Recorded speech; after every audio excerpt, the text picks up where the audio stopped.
ఉన్న బంగారాన్ని విడిపించి ఆ రోజు ఆన్లైన్ రేటుకే మేము కొంటాం. Sharma gold company. Hi viewers, welcome to our channel. ప్రస్తుతం మనతో పాటు ఉన్నారు సాయి కిరణ్ శర్మ, దత్తానంద గారు. వారిని అడిగి మరిన్ని విషయాలు తెలుసుకుందాం. నమస్కారం గురుగారు. నమస్తే అమ్మ. గురుగారు, మేషరాశి వారికి సంవత్సరం ఏ విధంగా ఉంది, అలాగే వారు చేసుకోవాల్సిన పరిహారాలు ఏమిటి? మేషరాశి వారి యొక్క లక్షణాలు, వాళ్ళ యొక్క ప్రభావం ఎలా ఉంటుందంటే, మేషరాశి అంటే మేషం అంటే మామూలుగా మనకు తెలిసింది ఏంటంటే మేక. మామూలుగా మేషరాశి జాతకులకి ఎక్కువ అగ్నితత్వ కారకం ఎక్కువ ఉంటుందన్నమాట. అంటే అంగారకుడి యొక్క స్వభావం మేషరాశి జాతకులకు ఉంటుంది. మేషరాశి యొక్క ప్రభావం బాగా కూడా కొంతమందికి వర్తిస్తూ ఉంటుంది. మేషరాశి అనేది కూడా చాలా అద్భుతంగా ఉంది. దాని గురించి మనం తెలుసుకుందాం. అసలు మేషరాశిలోనే ఎందుకు పుట్టాలి అనేది మనం జాతకాన్ని పరిశీలిస్తే పూర్వజన్మలో చేసుకున్న రుణ ఫలితం అనేది ఉంటుంది. కొంతమందికి మంచి ఫలితం ఉంటుంది, కొంతమందికి చెడు ఫలితాలు ఉంటాయి. ఆ రుణానికి మెయిన్గా అధిపతి ఎవరైనా అంటే అంగారకుడు. ఖచ్చితంగా అండి. మనం బాగా పరిశీలిస్తే మేషరాశి జాతకులకి ఉంటే అంటే కుజుడు నీచంగా ఉంటాడు, మంచి స్థితిలో ఉంటాడు. చెడు స్థితిలో ఉన్నాడు అంటే వాళ్ళు పూర్వజన్మలో బాగా రుణం చేసుకున్నారు అనేది అర్థం అనమాట. మంచి స్థితిలో ఉన్నాడు అనుకోండి అంటే 10 మందికి సహాయం చేశారు అని అర్థం. చాలామందికి ఉన్న సమస్య ఏంటంటే, ఏమండి నేను మంచి రాశుల్లో పుట్టాను, అన్ని రాశుల్లో చెప్పుకుంటూ ఉంటాను, నేను ఈ రాశిలో పుట్టాను, నాకు ఎందుకు ఈ సమస్య అనేది. అందుకే చూడండి, కుజుడు నీచంగా అన్నాం, అందులో పూర్వజన్మది కూడా తెలియజేశారు భగవంతుడు మనకి. ఆ పూర్వజన్మలో నీచంగా ఉందనుకోండి అంగారకుడు, ఈ జన్మలో అనుభవించక తప్పదు. మరి మనం ఎంతోమందిని నమ్ముతూ ఉంటాం, స్నేహితులు అవ్వచ్చు, బంధువులు అవ్వచ్చు, అదేవిధంగా అందరినీ నమ్ముతూ ఉంటాం. దానికి కారణం ఏంటంటే మన యొక్క స్వభావం. మేషరాశి స్వభావం ఏంటంటే పోలీస్గా ఉండడం, అదేవిధంగా 10 మందిని నేను మాట్లాడుతుంటే 10 మంది కూడా నాకు సపోర్ట్ చేయాలనుకోవడం, నేను చెప్పింది 10 మంది వినాలనుకోవడం, అంటే డైరెక్ట్గా ఫ్రాంక్గా లోపల ఒకటి బయటకు ఒకటి మాట్లాడకుండా ఉండడం, డైరెక్ట్గా మాట్లాడేస్తారు ఏ విషయమైనా సరే. అదేవిధంగా అగ్నితత్వకారకుడు ఎవరైనా అంటే అంగారకుడు. కాబట్టి దానికి మూలమే అంగారకుడు. కాబట్టి ఒకవేళ మేషరాశి వాళ్ళు పుట్టింటే ఆ అంగారక స్వభావంతో పుడతారు. మేషరాశి వాళ్ళు చాలా ప్రాబ్లమ్స్లో ఉన్నారండి అనుకోండి మామూలుగా, దాన్ని మనం ముందు చూడాల్సిన గ్రహం ఏందయ్యా అంటే అంగారకుడు. ఎందుకయ్యా అంటే మేషానికి అధిపతి అంగారకుడే. కాబట్టి ఆ అంగారకుడు నీచంగా ఉన్నాడా మంచి స్థాయిలో ఉన్నాడు. ఎందుకంటే మనిషికి శరీరానికి మామూలుగా లగ్నం శరీరంతో పోలుస్తారు, మేష లగ్నం. అదేవిధంగా రాశిని కూడా అదేవిధంగా శరీర బాహ్యాలని కూడా పోలుస్తారనమాట.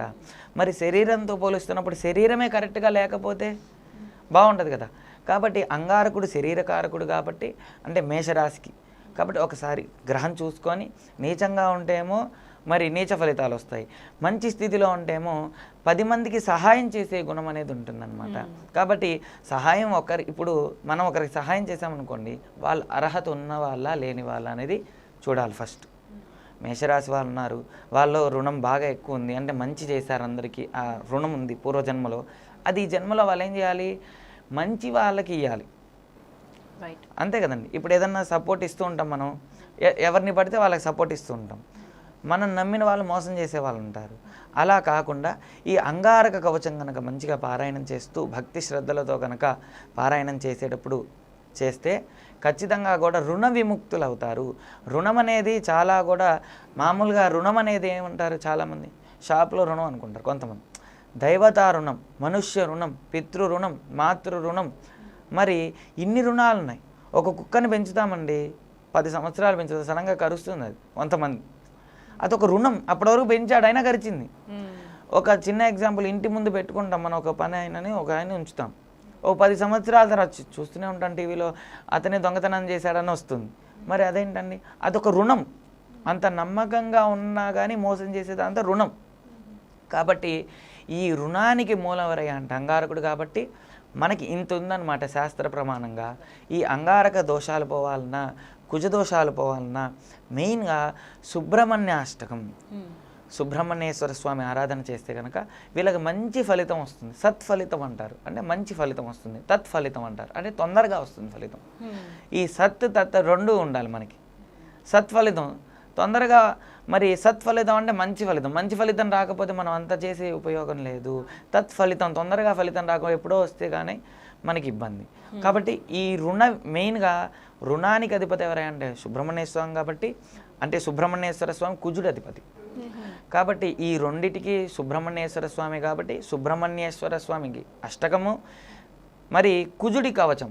మేషరాశి కదా, మేషరాశి అయినా మేష లగ్నమైనా కుజ కవచం కనుక భక్తి శ్రద్ధలతో పారాయణం చేస్తే రుణ విముక్తులు అవుతారు.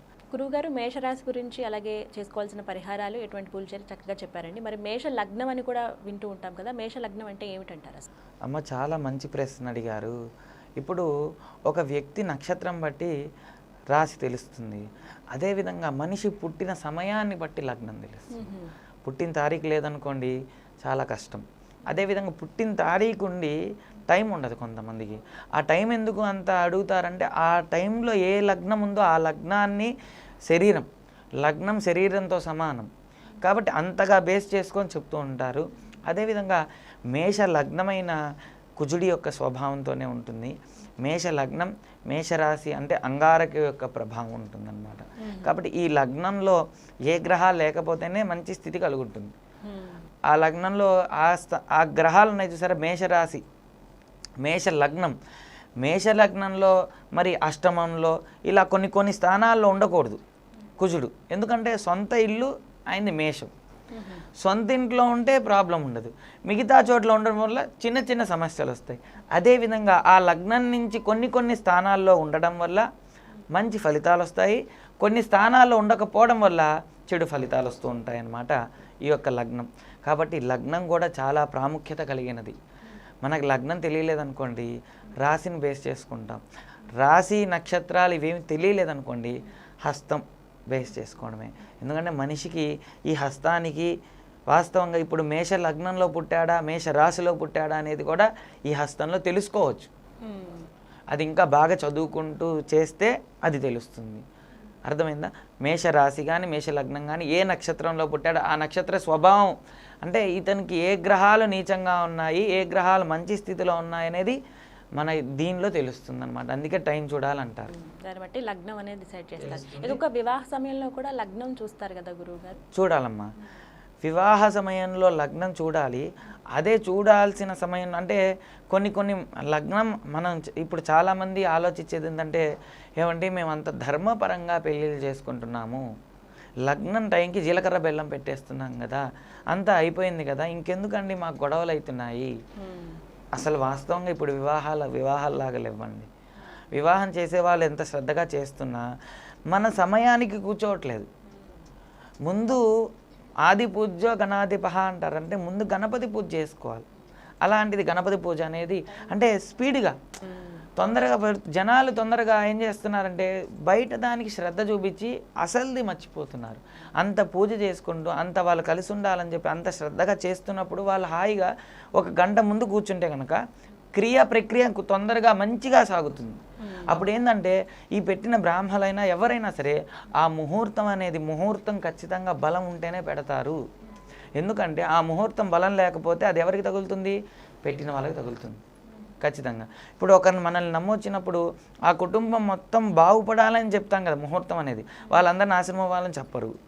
మరి ఎందుకు అలా జరుగుతుంది, గొడవలు ఎందుకు అవుతున్నాయంటే మనం చేయాల్సింది చేయకుండా 10 మందిని ఎప్పుడు అనకూడదు. వివాహ సమయంలో మంచిగా కూర్చొని ఒక గంట ముందైనా సరే కూర్చొని శ్రద్ధగా కార్యక్రమాలన్నీ చేస్తే కనుక ఖచ్చితంగా కూడా లగ్న బలం అంటారు చూసారా, ఎందుకన్నారు? లగ్న బలం అంటారు. లగ్నం బలం ఉండాలంటే ముందు అన్నీ చేసుకోవాలి. అంటే పూజా కార్యక్రమాలు శ్రద్ధగా అన్నీ ఆచరించాలి. ఫోటోలు కాదండి, ఫోటోలు దిగాలి, అది ఒక భాగమే. ఎందుకు? తీపి జ్ఞాపకం. కానీ మంత్ర జ్ఞాపకం లేకుండా తీపి జ్ఞాపకం ఉపయోగం లేదు. మంత్రాధీనంతు దైవతం. మనం ఎన్ని చేసామనేది భగవంతుడు చూడడు, రాడు కూడా. మంత్రాధీనంతు దైవతం. మనం చదివే ఒక మంత్రాల ద్వారానే ఖచ్చితంగా భగవంతుడు ఏర్పడతాడు. అర్థమైందా? అదేవిధంగా భక్తితో మనం చేసే పూజా కార్యక్రమం మనకేం మంత్రాలు రావు. భక్తిగా కూర్చొని అయ్యా రామ రామ అన్న రామ అంటున్నాం కదా, స్మరణం, దానిలో అయినా భగవంతుడు ఏర్పడతారు. అంటే మనం చెప్పబోయేది ఏంటంటే మనం చేయకుండా శ్రద్ధగా చేస్తే కనుక అన్ని ఫలితాలు మంచి ఫలితాలు వస్తాయి. లగ్నమే మెయిన్ ఇంపార్టెంట్. మీరు అన్నారు లగ్న బలం, తారాబలం, చంద్రబలం, లగ్న బలం. ఈ బలంలో మెయిన్గా తారాబలం అయినా ఇప్పుడు నక్షత్రం సెట్ అవ్వకపోయిన లగ్న బలం గట్టిగా ఉండాలి. శంకుస్థాపనకైనా గృహప్రవేశానికైనా ఒక బారసాలైనా లేదంటే యజ్ఞమైన యాగమైన హోమమైన అభిషేకమైన ఏది చేయాలన్నా ఒక లగ్న బలం ఉండాలి. ఆ లగ్నాన్ని మనం బేస్ చేసుకొని కనుక చేస్తే మంచి సత్ఫలితం బాగా ఉంటుంది, శుభ ఫలితాలు వస్తాయి. అదే లగ్నం దాటిపోయిన తర్వాత చేసాము, ఆ లగ్నం వేరే లగ్నం అవుతుంది. ఇప్పుడు ఒక చిన్న ఎగ్జాంపుల్, వీళ్ళకి మేష లగ్నంలో ఇద్దరికి బాగుంటుందని చెప్పి మనం జీలకర్ర బెల్లం పెడితే మంచిదని చెప్పి చేస్తాం. వాళ్ళు వృషభ లగ్నం వచ్చేసరికి అప్పటి వరకు ఆడుకొని మాట్లాడుకుంటూ అప్పుడు వచ్చి హడావిడి చేసి పెళ్లి చేసుకుంటే ఏమవుతుందంటే వృషభ ఫలితాలు వస్తాయి. అంటే వాళ్ళిద్దరికి సరిపోలేదు అనుకోండి, అది ఏమవుతుంది, గొడవలు అవుతాయి. అప్పుడు జాతకం వెళ్ళి చూపిస్తే మీరు చేసిన సమయంలో ముహూర్తం సమయంలో కరెక్ట్గా లేదంటారు. అదే టైం వాళ్ళకి ఎలా తెలుస్తుందంటే వాళ్ళు చేయి చూసినప్పుడు జాతకం చూసినప్పుడు ముహూర్తం సరిగా పెట్టలేదని వీళ్ళకి అర్థమైపోతుంది. ముహూర్తం సరిగా పెట్టారనుకోండి సరిగానే బాగుంటుంది, అయినా గొడవలు అవుతున్నాయంటే ముహూర్తం సరిగా మీరు జాతకపరంగా మీరు వివాహ సమయంలో సరిగా చేయలేదని అర్థం అనమాట. కాబట్టి ఇంత ఉంటుందన్నమాట లగ్నం గురించి. జై శ్రీ దత్తాయ నమః, జై శ్రీ గురు దత్తాత్రేయ నమః. ఓకే గురుగారు, మేషరాశి గురించి అలాగే మేష లగ్నం గురించి చాలా చక్కగా వివరించారండి. ధన్యవాదాలు. చూసారు కదా, ఇది ఇవాల్టి వీడియో. ఈ వీడియో మీకు నచ్చినట్లయితే లైక్ చేయండి, షేర్ చేయండి, కామెంట్ చేయండి. మా ఛానల్ను సబ్స్క్రైబ్ చేసుకోండి.